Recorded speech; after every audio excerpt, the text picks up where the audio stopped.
Saudara, karunia yang kita miliki yang luar biasa, yang Tuhan berikan, yang tidak dipunyai oleh ciptaan Allah yang lain, yaitu yang namanya perasaan dan pikiran. Perasaan dan pikiran ini sangat berpengaruh terhadap kehidupan kita. Perasaan dan pikiran itu akan sangat berpengaruh juga dalam perilaku, dalam seluruh kehidupan kita. Namun sayangnya perasaan atau pikiran itu bisa didasarkan dengan berbagai macam cara. Bisa dengan positif tetapi juga bisa dengan negatif.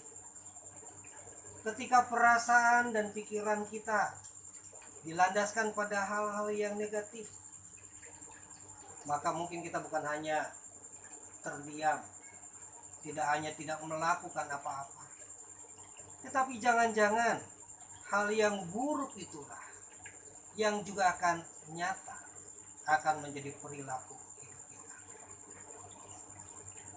Konon katanya menurut ilmu medis, kedokteran, dan juga psikologis, bahwa pikiran yang negatif, rasa negatif juga dapat menurunkan imunitas diri kita, kekebalan diri kita, sehingga kita menjadi rentan diserang oleh penyakit.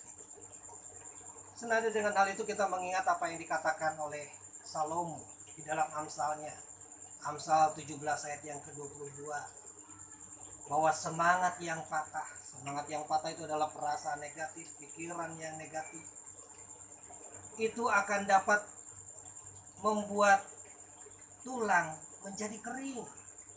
Dia katakan semangat yang patah mengeringkan tulang.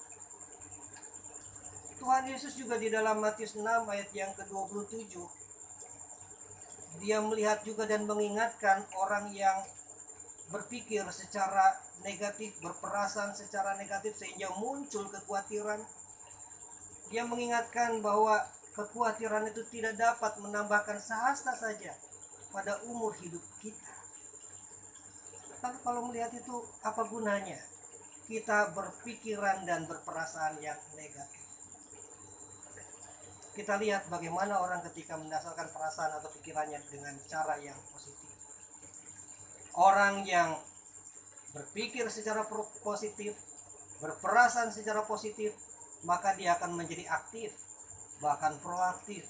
Dia tetap menjadi orang yang kreatif, berkarya di tengah-tengah segala keadaan yang sekalipun mungkin keadaan itu tidak menyenangkan dan tidak nyaman buat kebanyakan orang.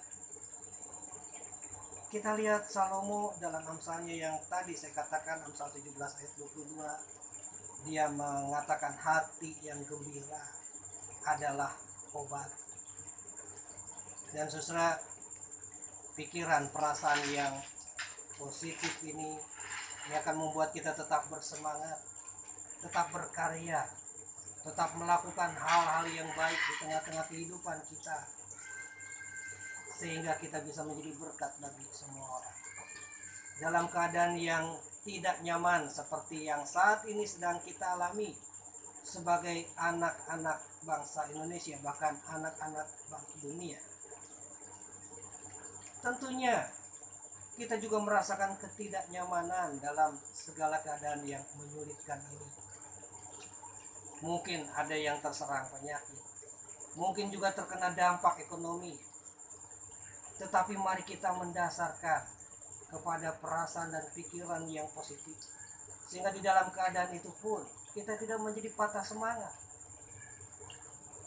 Saya lebih mendasarkan kepada pikiran dan perasaan yang positif, sehingga dapat terus berkarya.